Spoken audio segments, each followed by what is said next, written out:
now than it was 10 years ago. And the question, I think, for Kenya going forward is how many people are on the wagon. There's no doubt in my mind that growth in Kenya is going to go from probably 6% this year to 8% and will probably reach double-digit figures at some point, even before the revenues from oil and gas come on stream. But we've seen other countries in the world which have had high levels of growth, where that growth has not created enough jobs, which has not benefited all parts of the country, and where inequalities between different groups of people has fed into a sense of frustration and marginalization, which at its worst can result in violence erupting. The challenge for Kenya, I think, building on President Kibaki's legacy, is to use the growth, which is no doubt going to boom over the next few years, and ensure that it benefits as many people as possible. And as the UK, we want to play our part in contributing to that. Part of that is selfish, because we think that there are big opportunities for British companies investing here, and that can benefit both Kenya and the UK. And part of it is altruistic, because we want to help this country, we want to help poor people in this country in particular. The UK is, holds the presidency of the G8 at the moment, and my Prime Minister will be hosting a meeting in the UK next month. And the themes of that meeting are around tax, trade and transparency. And it's the first G8 meeting that hasn't had a particular focus on Africa. And there's some people who say that that's a bad thing. The UK has forgotten about Africa. Our message is actually that we shouldn't have a particular focus on Africa anymore. We shouldn't see Africa as the basket case continent of the world. Africa is part of the global economy. The G20 and other places offer opportunities to discuss all of that. What we need to do as the UK and as other G8 nations is to contribute to creating the environment where that growth can flourish, where trade can grow as quickly as possible, where some of the tax issues between different countries in the world can be addressed and made fairer, where there can be real transparency, particularly around the extractive industries, where companies are investing in oil and gas, particularly in developing countries. So our G8 agenda is about Africa. It's not about seeing Africa as a problem continent. It's about seeing Africa as a huge opportunity. It's an opportunity above all for Africans, but one in which British people and other Europeans are proud to be involved. And I think the baseline of success which President Kibaki has set in creating that environment for growth in Kenya over the last 10 years is truly impressive. There's a lot further to go, and we look forward to going with you hand in glove as partners the whole way. Thank you. Thank you very much, Alistair. Your Excellency, the Asian Tigers line of economic development between the private sector and government is very thin. And that's what the Presidential Private Sector Working Forum, which is the term you gave this forum in 2009 when it began, was beginning to establish and to close that gap.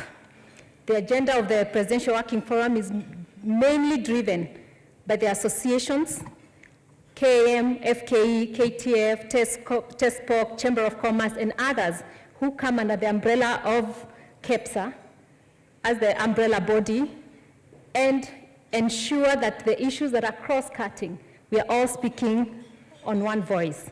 And those are the main issues that you've been dealing with.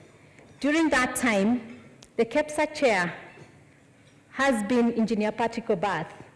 And I would like to invite him now to share briefly what that partnership has been, the gains and the successes of that partnership.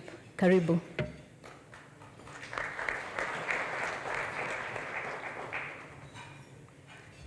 Your Excellency, the immediate former president, and I'm honored to be also an immediate past chairman. So we actually live at the same time, Your Excellency. Mine is a pleasure, in fact, to be able to recount the kind of achievements that have been put together with the Presidential Private Sector Working Forum. This was basically an opportunity to share with the President specific interventions that were required to unlock some of the areas that the business community felt needed to be unlocked. And Your Excellency, you allowed us to come to your office at least twice a year, sometimes 3 times a year, to be able to dialogue with you. Plus, in fact, we are happy that you brought a lot of your government into that room to an extent that was actually quite crowded on those occasions to try and unlock some of the issues that are happening. And I'm glad to see some of the people we sat with in that room are present here today. So this thank you is not only to you, Your Excellency, but also to all the people that we worked with in the Presidential Working Forum in trying to create change in this country. And the key changes have been I think the first thing is that the stock market in this country has become quite active in that period of time. And in that period of time, there's a lot of legislation that were put in, a lot of empowering in terms of investment opportunities. So the stock markets really are an indication of the way the environment was freed for us to be able to work in the investment field. Special economic zones is an issue that has been discussed. We've had a lot of direct foreign investment coming through. Domestic revenue has also jumped drastically, and that is also an indicator that the growth in the economy in this country has had a positive impact in terms of the life of Kenyans. The next area in terms of opportunities for business growth has been regional integration. The speed at which we are now beginning to see issues resolved that allow us to begin to operate in neighboring countries is actually much higher than before. And it is significant to note that Kenya is the only other country other than Rwanda that has opened its borders to labor coming in. We see that as a threat, not as we see that as an opportunity, sorry, not as a threat. And those were some of the key decisions that were made at that point in time that we're beginning to benefit from at this point in time.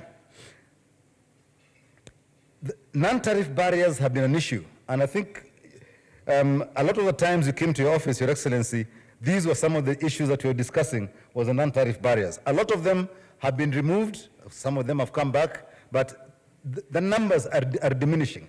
And we are happy that we are able to now do a lot more trading across East Africa than we did before. I think the next major area I think that we've seen is the issue of the availability of energy in this country. And I'll speak specifically on availability because the other bit I won't speak on, but I'll mention. Before your era, Your Excellency, blackouts, power rationing, and all those kind of things were happening. But in that period of time, the private sector was actually invited to come and try and solve the issue of blackouts. And with that working committee that was put in, we brought in emergency power, which actually bridged the gap between what we needed and what we have now. We have come a long way in terms of creating availability of power. The only issue at the moment is the fact that most of the power is in one place and it needs to be brought back to upcountry. And the investments in terms of creating a link between Mombasa, where most of the power generation is, and Nairobi is actually ongoing at the moment.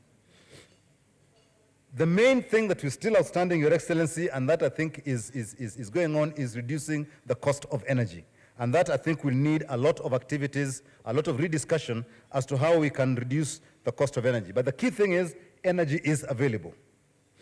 And on the area of international trade, Your Excellency, it is in your area that we actually started off the issue of economic diplomacy, putting the economy of this country at the center of our engagement with our partners outside.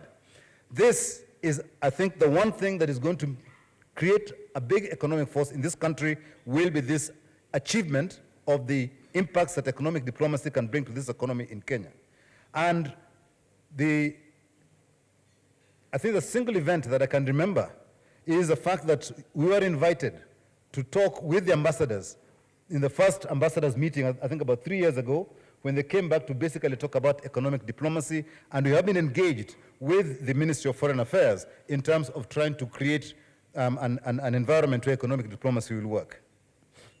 Security has been a big thing in this country, or was a big thing, and it's actually become much less as an issue. It is still there, but the main impact was to look at the negative impacts on the security of this country from external interference. And in the period, Your Excellency, the Kenya Defense Forces went into Somalia and actually managed to stabilize or create an opportunity for the neighboring country to stabilize, which in turn will create a similar situation in Kenya by removing this external threat that was right next to us. This, I think, is a key step that was taken, and is a bold step taken, which probably would have been condemned by the rest of the world, but I can see that the results of that is the fact that there's now investment meetings taking place about people going into Somalia. And that was, I think, a big achievement for the government in this country in terms of security. It is now up to us as business people to take advantage of that and begin to invest in Somali. Business reforms were also accelerated. I remember us coming to you on the issue of licenses appearing overnight in the various municipalities and councils across the country. And fairly quickly, that was actually removed and put almost under lock and key. A few counties still were able to escape that, but by and large, the willy-nilly implementation of levies has reduced. And the Business Regulation Reform Bill is still pending, but we think that will actually be properly worked on with the counties coming in. The environment has been important as well. The issue of greening the power sector is one that is ongoing even now. And also, it's in your period, Your Excellency, that I think from my previous business, the level of sulfur in diesel was brought down drastically in this country, thereby improving the inner city quality of air as well. So in terms of environmental areas, we have made a lot of progress. But I think the key one for us as a private sector, I think, is the implementation of the Constitution of Kenya. There are a lot of issues around governance in this country. And the Constitution of Kenya that was promulgated is the one that is going to set the tone about governance and removing corruption in this country. The first people who have actually felt the impact of that is the incoming government, who are actually grappling with that, is doing its job. It also ensured that a lot of the commissions that were established had people in them that were properly vetted and were working well. All these, Your Excellency, are going to be the bedrock of the future of this country as we begin to try and attract more and larger amounts of foreign investment into this country. Lastly, Your Excellency, and I saved this for last, is the area of infrastructure. And this is in the broadest sense. The first area of infrastructure, I think, that we came to you to talk about was ICT. What has happened in the period of time? I think there is a very, very large amount of fiber optic investment that has taken place in this country. We have the undersea cables, where we had 3, and they're now coming up to 5, and I think the 6th one is being considered. That means that IT-wise, we have moved on, and Konza City and things like that are as a result of that foresight in terms of pushing ICT at that point in time. After ICT, we came up with the issue of roads. And obviously, the Thika Highway is a big, big indicator of where we could go to. But over and above that, let's not forget that a lot of the roads in the rural areas, in the urban areas, had been improved. And for me, the biggest joy is the issue of the missing links in Nairobi, that now allows me to avoid Panya routes and actually go down major roads that have been properly paved, and I have a lot more security down those roads. And within that time as well we've seen the birth of innovations in ICT, M-Pesa, M-Shwari, and all these opportunities that are coming through. Your Excellency, you could continue on and on about the things that through dialogue with you in the Presidential Working Forum that we've been able to achieve. So mine, on behalf of the business community, Your Excellency, is to thank you profusely for having allowed us into your office to be able to discuss these issues and have this positive impact on the economy here, and also allowing us to make a long, long number of strides towards Vision 2030. Thank you, Your Excellency. Thank you, Patrick. Thank you very much. I'd like now to welcome the new chair of Kenya Private Sector Alliance, Mr. Vimal Shah. And again, he's the one as a vice chair during this time. Last year, he was the chair of Kenya Daima, the peace campaign, and he drove that as the vice chair of KEPSA. So let me say karibu as you take over from where Patrick has left.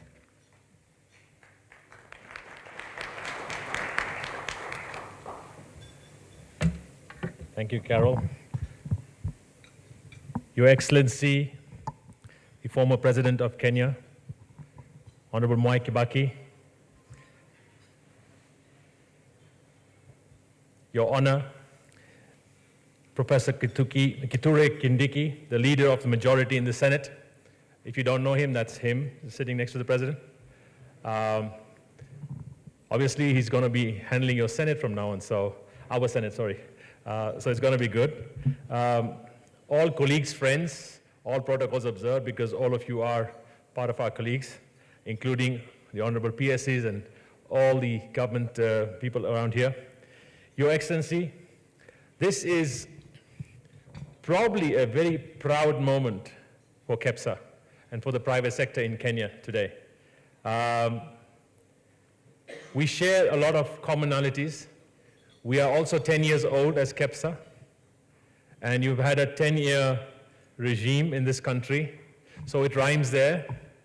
I think this is something we call time to celebrate, because we are still in infancy. We've just only been 10 years.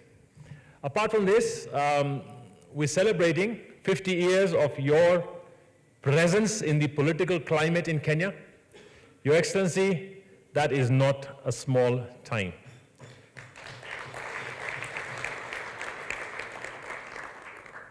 The correlation of this is we're also celebrating from today onwards 50 years of independence in Kenya. I think so the 50 years theme rises quite well for all of us, and I'm sure, I remember about 3 years ago, we had a 50-year celebration for Kenya Association of Manufacturers, and Your Excellency, you were there in that speech, and we talked about it. 50 years then, but your 50 years starts now in terms of ending in terms of the political climate. And our newest member on the Private Sector Alliance is the Honorable Mwai Kibaki. He's now in the private sector. So it is really a time to celebrate, and as we welcome you into the private sector, I'm sure you are going to be a very honorable patron for us in terms of guiding us and your wisdom. But I think when we look at the 50 years of a life of a country, Kenya, it is not short. A lot of us may be 50 years old. I'm just 52, and I'm sure I've got a lot of colleagues here who are in that plus or minus 5, 10 range. But it does become a lifetime, and I think Kenya has come a long way. I truly must take this opportunity today, I would be failing if I did not do this, to thank you, Your Excellency, for giving birth to KEPSA when you came into power, and you said that we've been having the private sector coming before this, when you were Minister of Finance and others. The private sector used to come to the government in forms of organizations, large organizations, small organizations, independent groups, and various people, each with their own nuances and their own issues coming together, and not as a unified voice, not as coming as one voice having sorted out issues. And I remember, and I have a lot of colleagues here who still remember the good old days when this thing was sparked off, and we were talking about the poverty reduction strategy paper, and then we transformed into the wealth creation paper and all that stuff. And we remember, I think Professor Nyang' Nyong'o was there, and he actually said that, can you organize yourselves as private sector? Can you all come together, be one voice, unite yourselves, and then present yourselves to government as a unified voice? And we're proud to say that it's been 10 years in your rule, we've had this independence. We've also come in and done a lot more. And I think I want to really recognize every single person who's been a former leader, participant, engagement with KEPSA, or in any leadership or governorship position, to stand up here and let's just recognize all of you for the good hard work that you've done for the past 10 years. Can I ask everybody who's been in leadership in KEPSA in one way or another in the last 10 years to please stand up and let us recognize them all. Can we give them a big hand? Because these are really patrons who've made it work. Please keep standing, because we need to recognize all of their efforts. This is where we are in 10 years. Thank you very much. Thank you individually. I can't name every one of you, but I know you by name, but I just think it is important to get this recognition in front of our honorable former president. Apart from this, I also want to say gratitude to some very strong people who are never seen in the limelight. Your Excellency, and this is your team of people who have engaged with us in the private sector. We've had presidential private sector forums. We've had a lot of things happening behind the scene, because a lot of these people work without FaceTime, without being seen in the front. And I think it is probably an opportune moment today for us to recognize them all. I know you know who you are. If you know who you are from government side, I would like you all to just stand up. Prof. Nick Wanjohi, I think Francis Kimemia, all the other PSs, all the ministers, PSs in government, would you kindly just stand up and let us recognize you and give you a lap of honor? Mugo, I think you're also part of that now, so everyone who's been in government, engage with us. Thank you very much for this, for attending today and coming today, because this is important. And I think sometimes in life, we get on with it. We get on a lot and say, let's start doing, we're busy, busy, busy. But it's probably a time to reflect and say where we've come from, where we are. And I want to use this analogy here. The analogy that I use is, we were, before you came in, Your Excellency, before you came in power, I would say this, we were a plane on the runway. No engines, no clear direction of where we're going, but we wanted to go somewhere. And we said, let's take off. And we couldn't take off, really. And therefore, in the last 10 years, I would use an analogy to say, you fix this plane. Today, as we speak, the first 5 years, the second 5 years, today, as we speak, this plane has 2 engines running. Both are fully serviced, brand new. The inside cabins are all serviced. We have pilots in the front seats. And I can say the leadership today is the pilots in the front seats with a clear direction of where they want to go. We know our destination. We have a Vision 2030, where we want to go. So everything is set for us to take off as a country.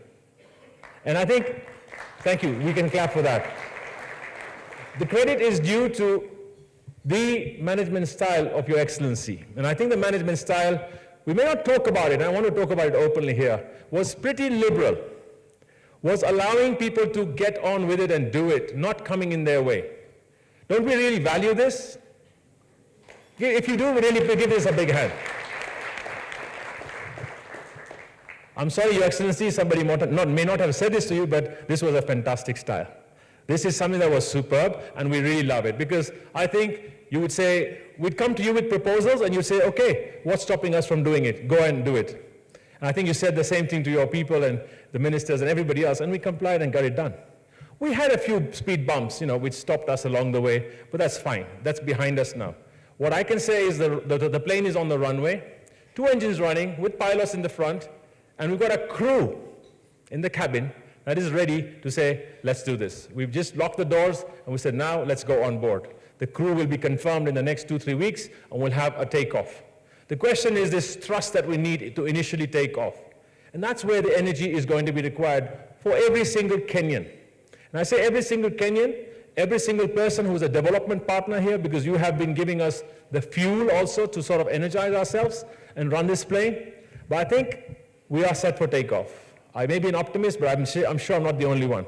I can see a lot of people here who are very optimistic about where we're going. And I think this is where we need to say we've devolved. We've got a lot of centralized control has gone to counties, we've got a national government, the constitution. We have reformed, and I think, Your Excellency, you have made sure that this country reforms. I remember the last 4 weeks of your rule here, and you were opening a university every single day. You were opening something or the other every single day. It was amazing speed. And I sit on quite a few of these university boards, and I can tell you, it is amazing to see a huge number joining us. And of course, the new ones will crop up again. But apart from that, reforms in law, the judiciary, the government in terms of where we got the judiciary, the legislature, and everything happening together. The economic, the political, and the social pillars of Vision 2030 are now aligned in terms of saying, where are we going? I'm proud to say this, at the county levels, we've started engaging with a lot of governors now, and they're also aligning towards where we're going as Vision 2030 for their counties. And they have a vision now for their counties. And those who haven't got them yet are preparing them. And I'm sure, I was just talking to a head of majority there, leader of majority, the Senate is going to lead this show in a big way. The signals in the last 1 week, I would say last 3-4 days, are fantastic. We had this issue of the salary increases in Parliament, which was, of course, not very likable, but we had a ruling on top of that to say, the President said, not on. That is the right way. We've had issues on electricity, and I say this from all the power consumers. Electricity rates not going up. The sound bites are really good, but there's action. So to the past and to the present, I want to say congratulations, well done. Let's keep this momentum because Kenyans are expecting real wonders. And I don't think there is any doubt in my mind to say that Kenya is going to be the hub of Africa, and Nairobi is probably going to be the airline hub, the communications hub, but Kenya itself is going to be the hub for sub-Saharan Africa. And I can tell you one thing. I was in USA last week at a conference in Los Angeles talking to a lot of investors, and they are all buzz about Africa. But Africa, frankly, we have not presented ourselves very well. President Kagame was there also, and we were discussing this. They say your opportunities are very small. Those guys are looking for big investment avenues. And I think we need to just get our act together and present ourselves as a presentable case. But having said that, Your Excellency, I think the leadership style, in terms of energy, in terms of a lot of logistics being sorted out, and I think this momentum on infrastructure, we talk about the super highway, some people call it the Chinese highway, some people call it the Vision 2030 highway, some people call it our lifestyle. And as a brand new lifestyle, we've now adapted to it. And I think we're all expecting that even the bypasses should be dual carriageway, and our thinking itself has gone big. And I think this is a big, big, big difference. You have enabled, Your Excellency, that us as Kenyans can now also think bigger. And what we say we can do. And with the partnership that we have, private sector, public, NGOs, civil society, development partners, all coming together in a unified force to say, let's get the mission done. That is a big change. The big change, again, in the form of government, where we have non-politicians, and I say this openly, non-politicians and cabinet secretaries and new principal secretaries, is exciting a lot of people. Obviously, there's a lot of work to do. I could talk about advocacy and say, this is not done, this is not done, but I think today is the time to say, a lot has been done. And for whatever has been done, can we say, really, thank you very much for every one of you.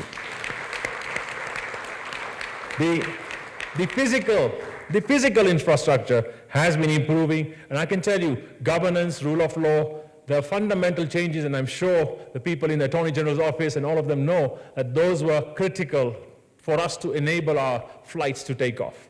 And this is all important. The security issues, I think those are work in progress, that will keep on happening.